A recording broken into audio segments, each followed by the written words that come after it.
Bienvenidos y bienvenidas a esta revisión a fondo de temas endocrinológicos, temas que son pan de cada día en la clínica y bueno, preguntas casi seguras en los exámenes. Hola, ¿qué tal? Sí, totalmente. Hoy vamos a desglosar la hiperprolactinemia y los prolactinomas y también nos vamos a sumergir en la diabetes insípida.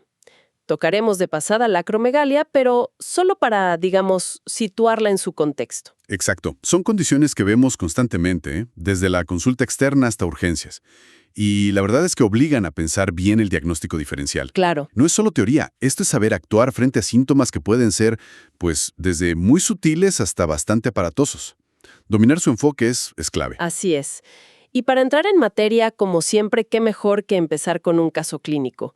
Nos va a ayudar a poner en marcha el razonamiento antes de meternos de lleno en la teoría. ¿Te parece? Perfecto, me parece ideal. Vamos con el caso. Muy bien. Imagina esto. Llega a la consulta una mujer, 30 años. El motivo: lleva 6 meses sin menstruar, o sea, amenorrea. Y además, desde hace unos 3 meses, nota que le sale leche por ambos pezones. Eso que llamamos galactorrea. Ajá. Amenorrea y galactorrea. Ya eso nos orienta bastante. Sí, y además se queja de dolores de cabeza ocasionales y siente que no ve tan bien por los lados, como una disminución de la visión periférica. Un dato importante. Nos asegura que no está embarazada y que no toma medicamentos ahora mismo. Sí usó anticonceptivos orales, pero los dejó hace ya como 8 meses. Interesante. A ver, con amenorrea y galactorrea en una mujer joven, lo primerísimo, como bien dices, descartar embarazo.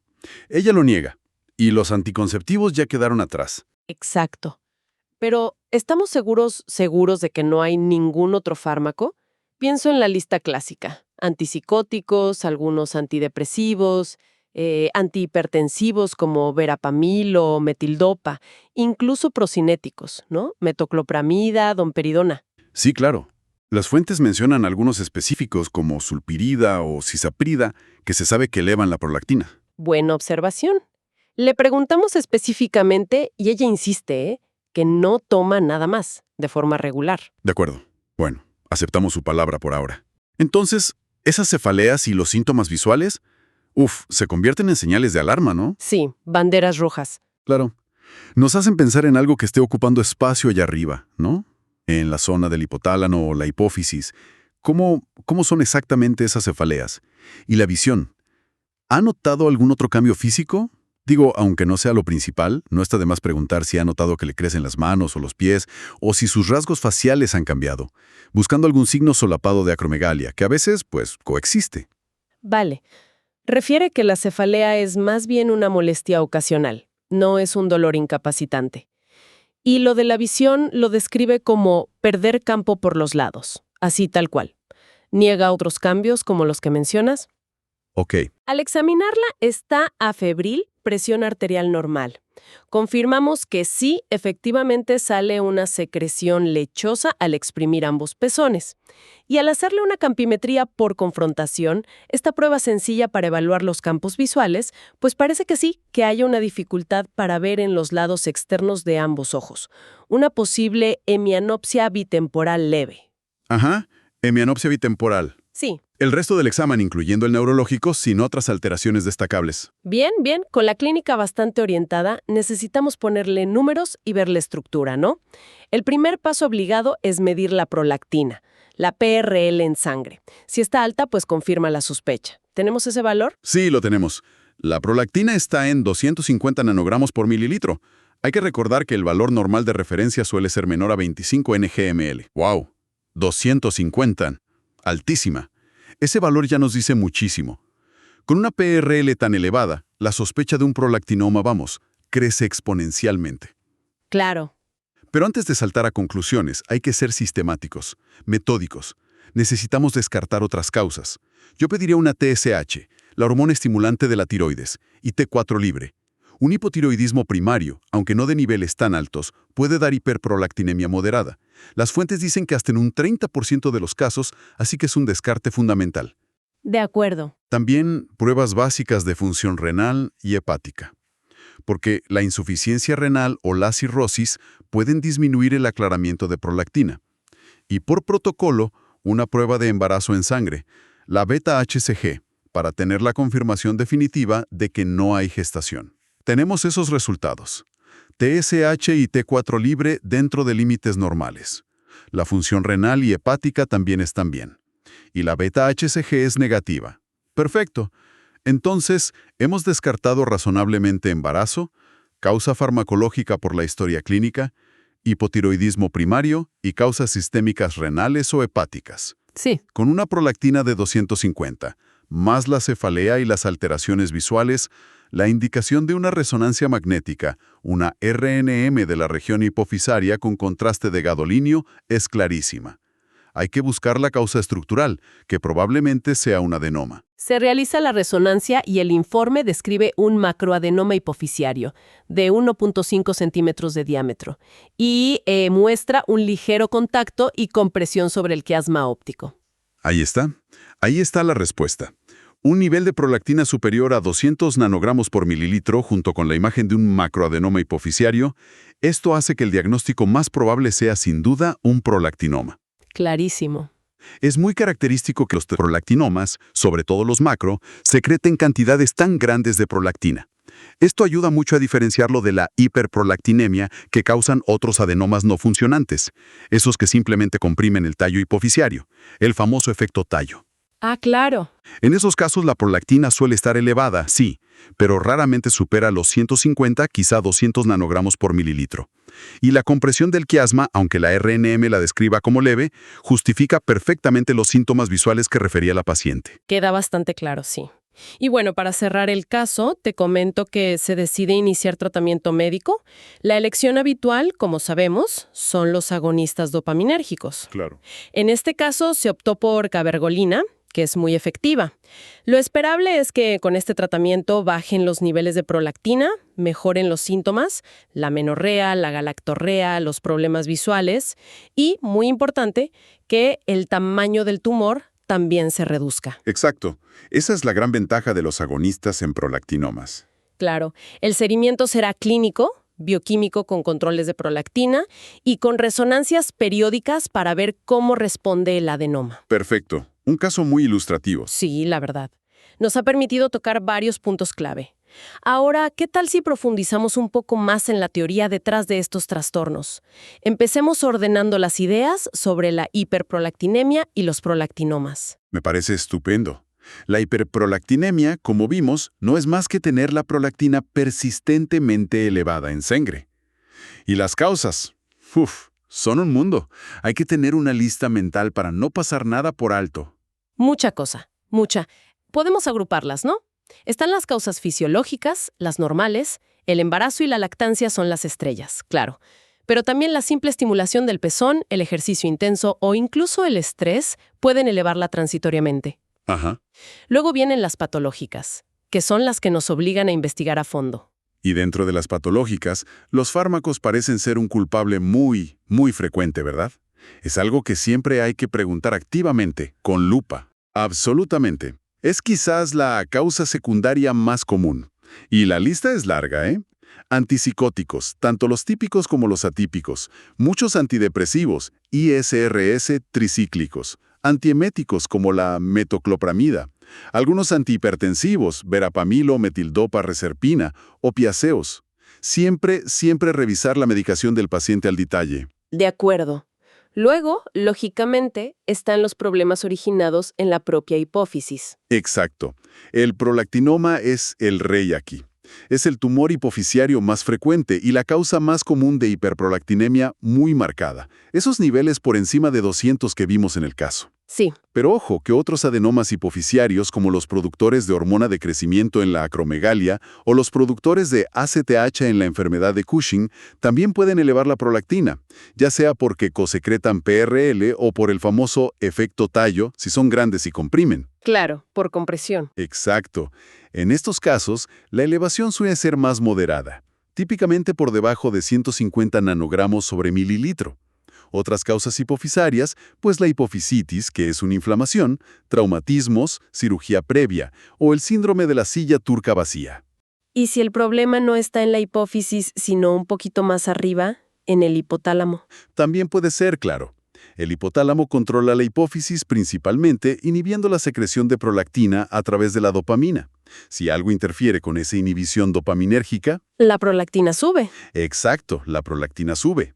Tumores en esa zona, como el craniofaringioma, que es el tumor más común de la región hipotálamo-hipofisiaria en niños y adolescentes, germinomas, otros, enfermedades infiltrativas como la sarcoidosis o la histiocitosis, o incluso la radioterapia craneal pueden ser la causa. Mencionaste antes el hipotiroidismo primario como causa importante.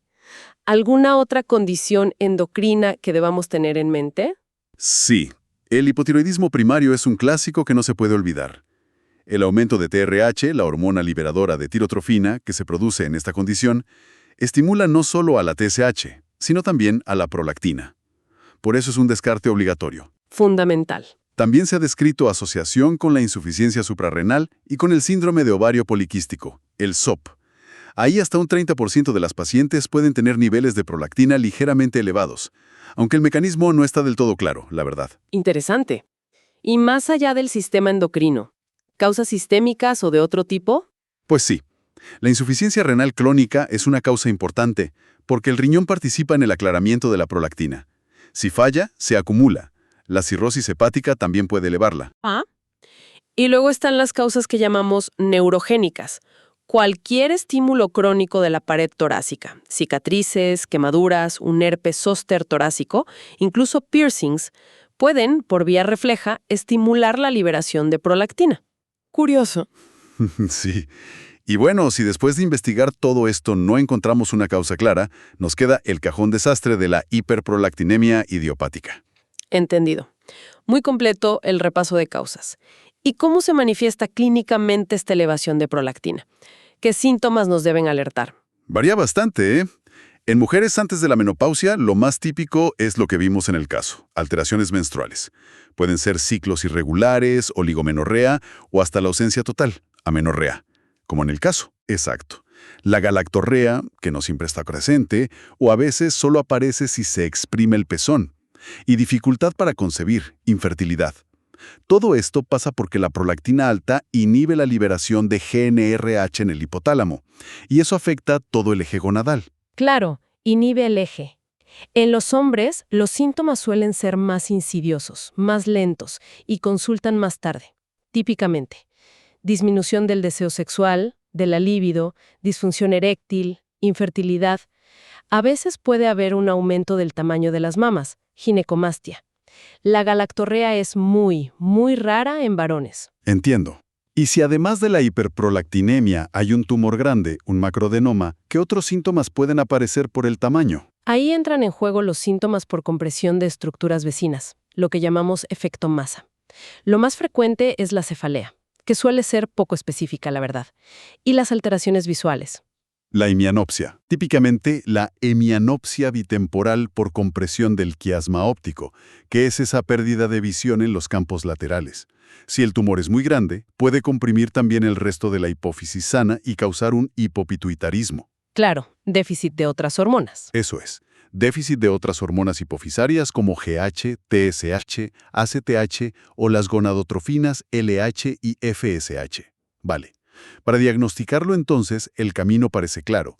Medir prolactina, descartar todas esas causas secundarias y si la sospecha persiste o hay síntomas de masa, pues hacer una resonancia. Esa es la secuencia lógica. Medir prolactina sérica idealmente por la mañana, en ayunas y sin estrés excesivo, porque el estrés puede elevarla un poco. Si sale alta, a veces conviene repetirla para confirmar que es persistente. Función renal y hepática.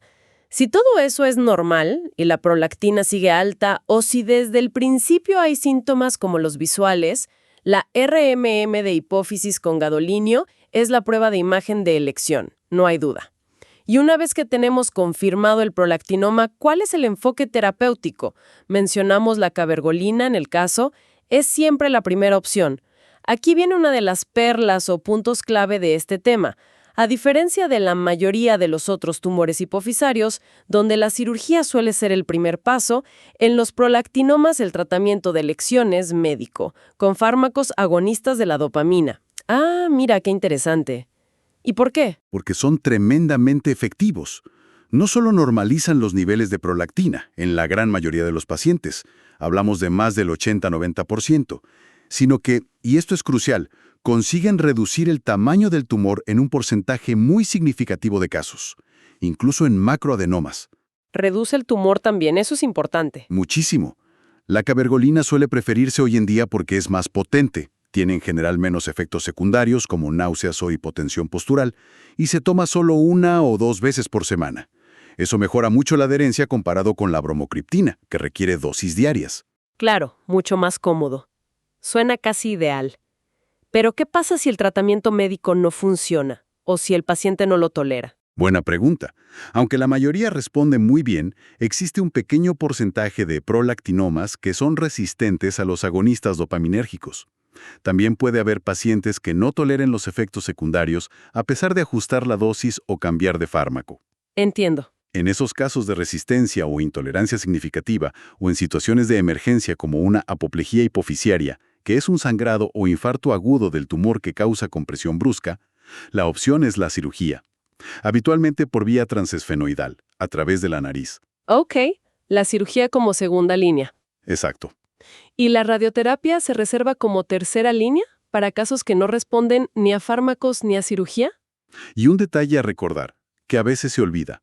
Los prolactinomas pueden formar parte de un síndrome genético llamado neoplasia endocrina múltiple tipo 1, el NEM1, o síndrome de Warmer. Ah, el NEM1. Sí, que asocia tumores en hipófisis, el prolactinoma es el más frecuente, en paratiroides dando hiperparatiroidismo primario y en páncreas endocrino como gastrinomas o insulinomas.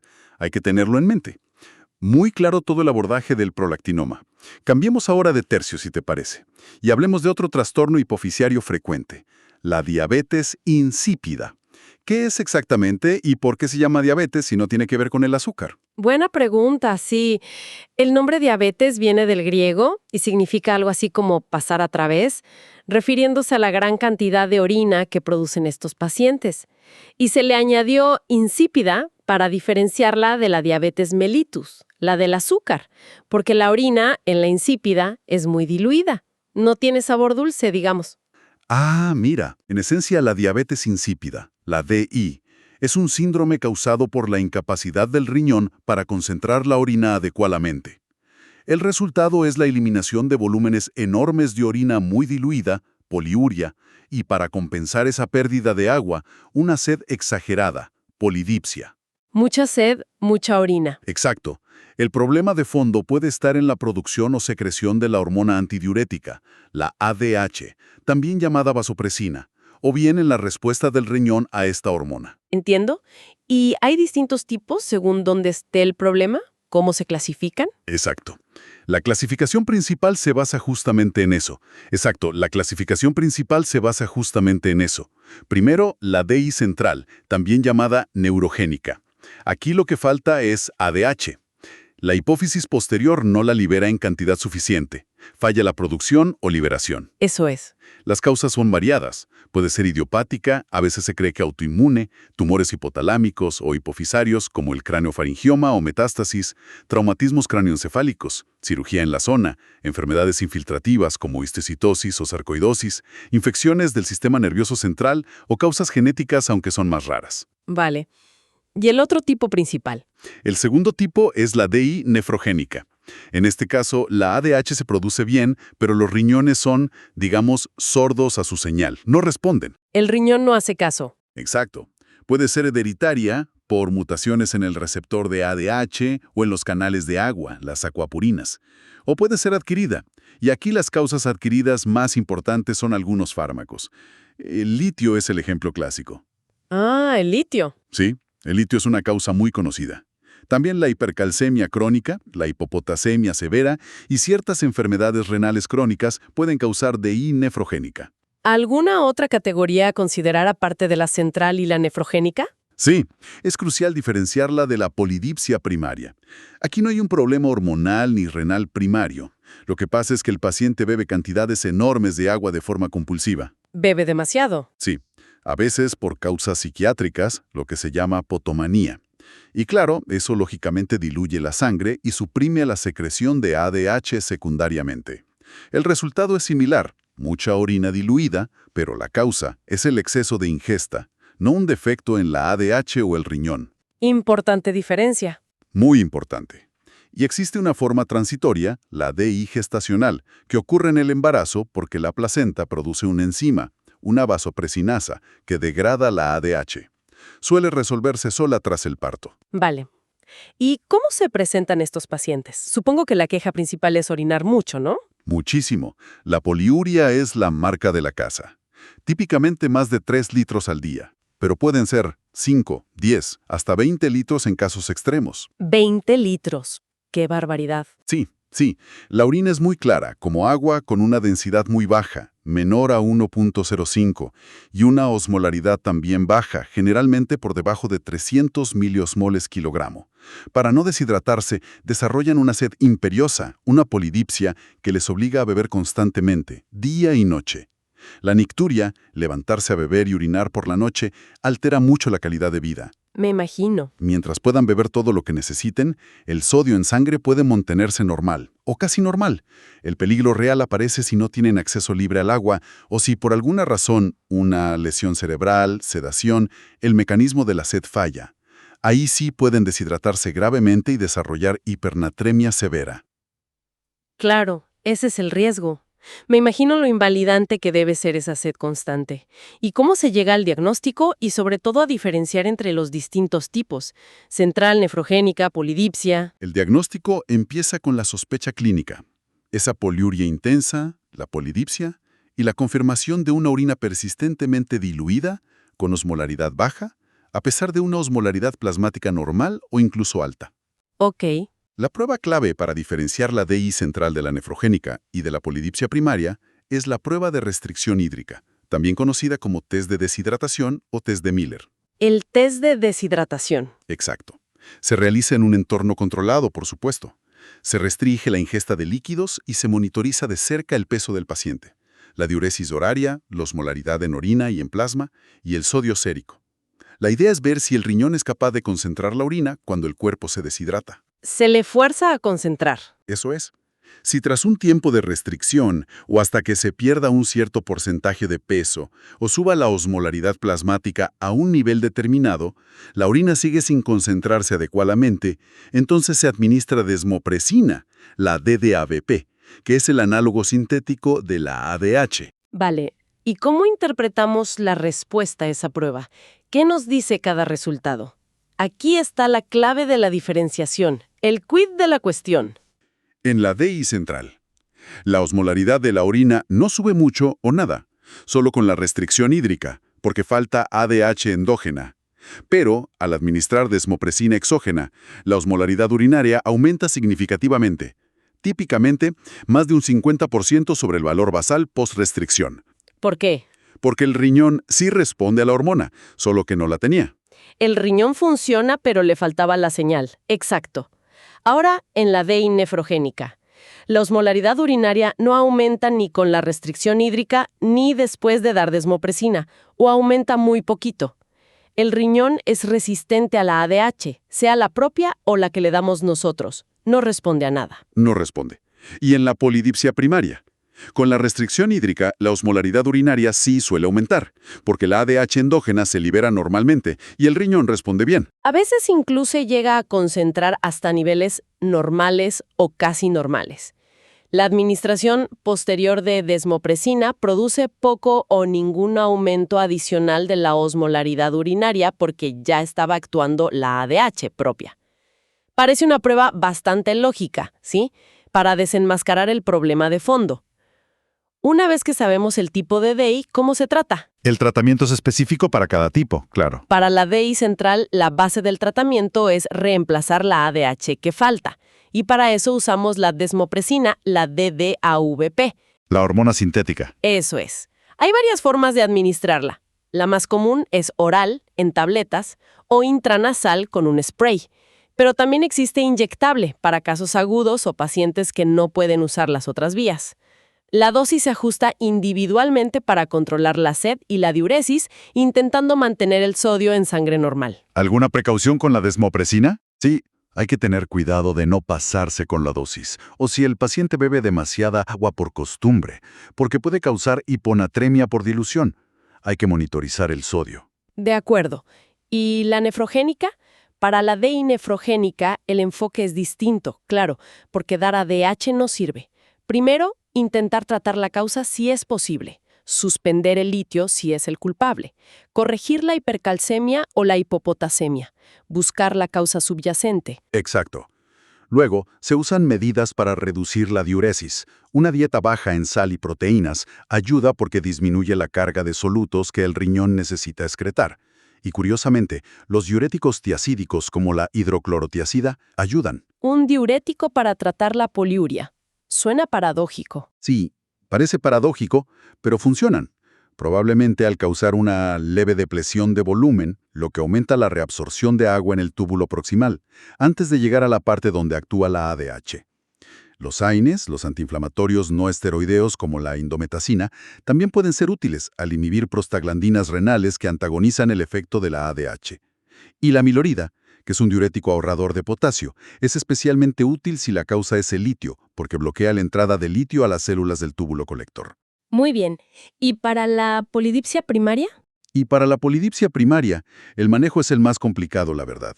No hay un fármaco específico. Requiere que el paciente limite voluntariamente la ingesta de agua, lo cual es difícil, y a menudo necesita apoyo psicológico o psiquiátrico para tratar la causa subyacente de la apotomanía. Y una advertencia clave: nunca dar desmopresina a estos pacientes. ¿Por qué? Porque si siguen bebiendo igual y encima les das una hormona que retiene agua, el riesgo de desarrollar una hiponatremia grave, potencialmente mortal, es altísimo.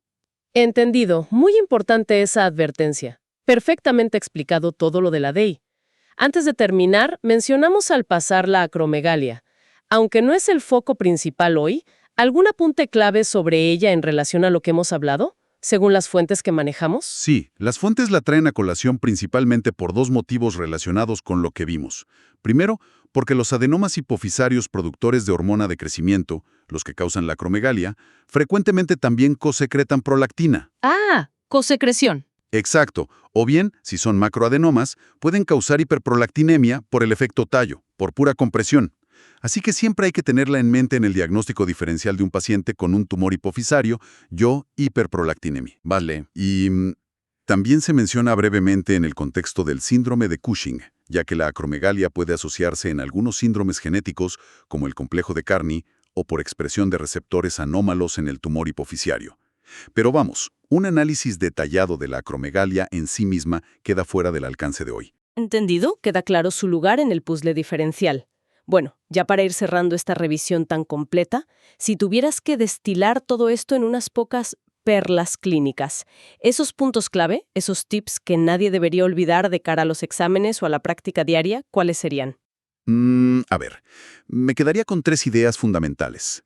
3 mensajes clave. Primero, sobre la hiperprolactinemia. Antes de etiquetar a alguien con un prolactinoma, agota las causas secundarias. Siempre descarta embarazo, revisa fármacos con lupa y mide TSH. Es increíble cuántos diagnósticos erróneos se evitan con estos simples pasos. Fundamental. Una prolactina muy alta, generalmente por encima de 200 ng/ml, apunta fuertemente a un prolactinoma real. Niveles más bajos pueden ser por muchas otras cosas.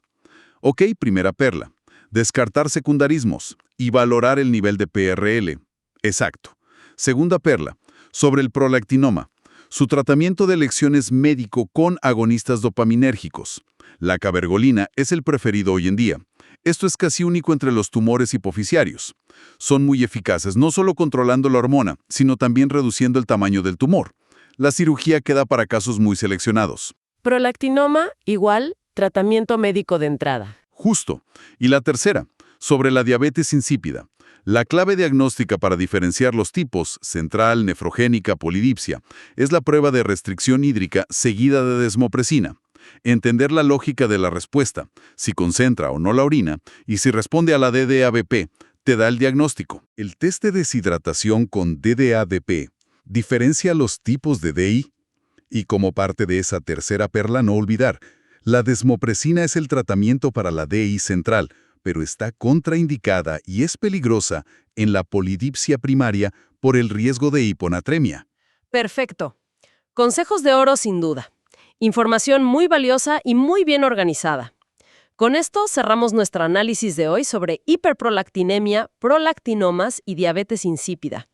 Esperamos que esta inmersión haya sido realmente útil para quienes nos escuchen. Seguro que sí. Son temas cruciales en endocrinología con los que nos topamos una y otra vez. Y ahora, si me permites, una reflexión final que podríamos dejar flotando. Adelante. Considerando la altísima eficacia del tratamiento médico para los prolactinomas, ¿no?, que reduce tamaño, controla hormonas, nos estaremos acercando a un futuro donde la cirugía para estos tumores sea cada vez más una rareza, reservada solo para complicaciones agudas o la resistencia extrema al tratamiento.